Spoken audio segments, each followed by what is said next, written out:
Welcome to the Vaal podcast, where we're going to be doing this October the 1st meeting at the Vaal, and we're racing on the classic track, which is always interesting. 8 race program.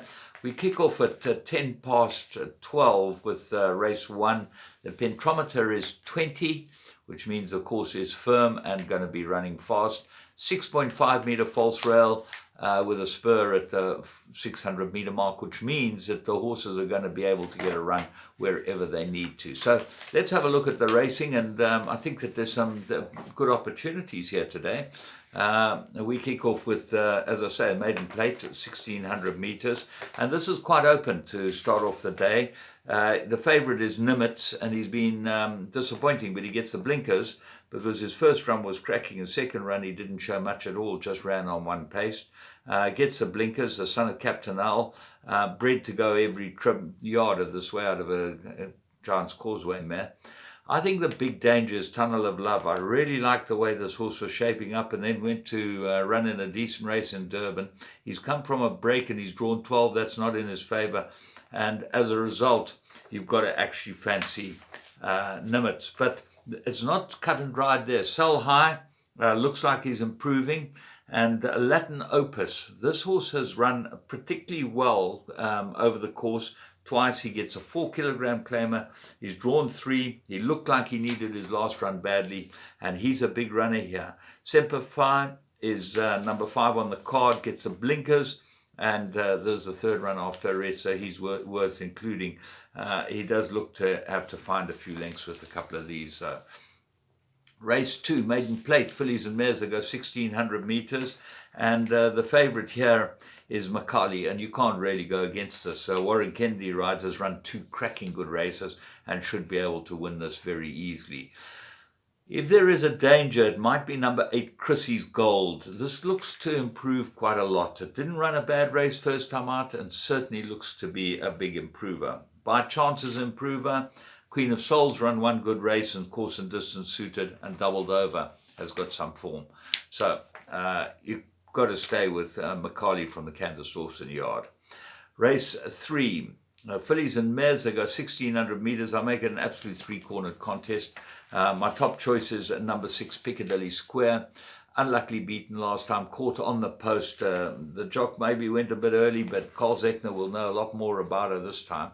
So expect him to have her completely sewn up.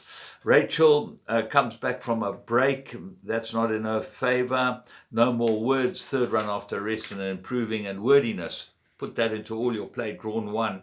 It does not jump, so that's not in its favour to be drawn 1, but it should be able to get some cover and then run off the false rail, so I would put that into your play. Race 4. Now this is a 1450, mirror rated 83, and if you don't bank a Fired Up who's come back second run after a rest, I think you've got to just about take the field. Fired Up's got the form. He looked like he was flat-footed last time. Looks like the 1450 will suit him better. Drawn 1, lots to like about him. King's Archer. To have a close look at this horse, he's very, very well suited to this race. He gets a 4-kilogram claimer. He is third run after a break, and he does run like a horse with a lot of ability. So I expect him to run well. Ashbald seems badly handicapped, a 3-year-old with top weight in a race like this. Boxcar. I like this horse a lot, and I think he'll run very, very well here. Hidden Agenda's in very good form, so he expected to be there or thereabouts. And the bottom weight, Irrevocable Dream, well, when you look at him, he's getting 6.5 kilos as a 3-year-old from Ashbal. Ashbal does look badly treated. That's why I'm going the field in the second leg of the pick 6. Race 5, mirror rated 94, fillies and mares, they go 1450. And my old filly, Gimme Hope Johanna, is running here. And I hear from the yard that she's in pretty good space, and I expect her to run well. She's very well course and distance suited. But if you look past her, everything's got a chance. Abilene definitely has got a chance. She's a gutsy filly. She won well last time, and she should run well again. Florida Keys has had 2 very good runs to her name. Look for her to run well as well. And Cordelia is the best filly in the race, and she's the second run after a rest, and she looks like she will improve from it. Even Ancient Spirit has got some sort of chance. So I'm siding with my ex-filly, Give Me Hope Joanna. The de Kock's have done a wonderful job with her, and I expect her to run well here.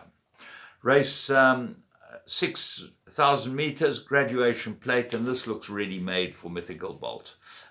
He's a very decent horse. He's come back from a gelding, and if the gelding's done the job on him and he shows a little more inclination to put his head down, he'll be very hard to beat. You look at Cape Town Fair, is only getting 1.5 kilos from Mythical Bolt, but then he gets a 4-kilogram claimer. He comes back from a break. He's obviously got a lot of ability, this horse, and he might easily be the horse to chase home Mythical Bolt and be the big danger.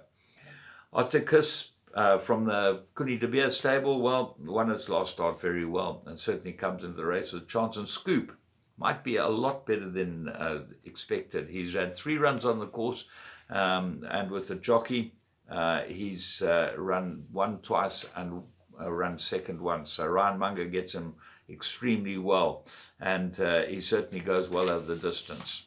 Race 7, fillies and mares, 67, they go 1,000 meters. I'll make it a 4-cornered contest. My top choice is Image Award from the Sean Terry stable, gets a 4-kilogram claim. Cole Dickon rides it. I think that this is a huge runner.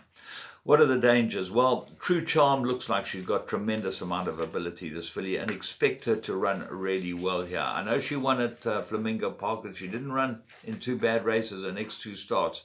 And certainly the run behind Montreal Mist is worth noting. Fly Away is probably the best filly in the race. She comes back from a break, but she probably runs well after a break. She's 1 from 1. And Warren Kennedy rides her, so you ignore her last start completely. And Nawasi, put her into your play. This filly's consistent, game, and always there or thereabouts, and runs very well for Nathan Klink. Race 8, mare rated 68. They go 1,000 meters, fillies and mares. I make it an absolute 3-cornered contest. It looks tough, but if you look at the form, you go with Claire Morris. She's got this field absolutely cold. She gets a second run for Chase Mujan. He ran second on her last time, where she just got beaten. The danger, well, I think Queen of War is the big danger. Very good form. Margot van Rensburg rides. Expect her to run well. And then of the rest of them, Ella de Vaal. 3rd run after arrest. Lots to like about Ella de Vaal. Expect her to run really well here. It looks like a difficult card today. If I'm going to pick out one, I would pick out Macaulay in race 2. I think that looks like it should be able to win. And certainly, if Chrissy's goal goes down well, we'll be taking the swingers and exactors with that. From me, James Goodman, you have a great day's racing at the Vaal, and I hope this has been of help to you.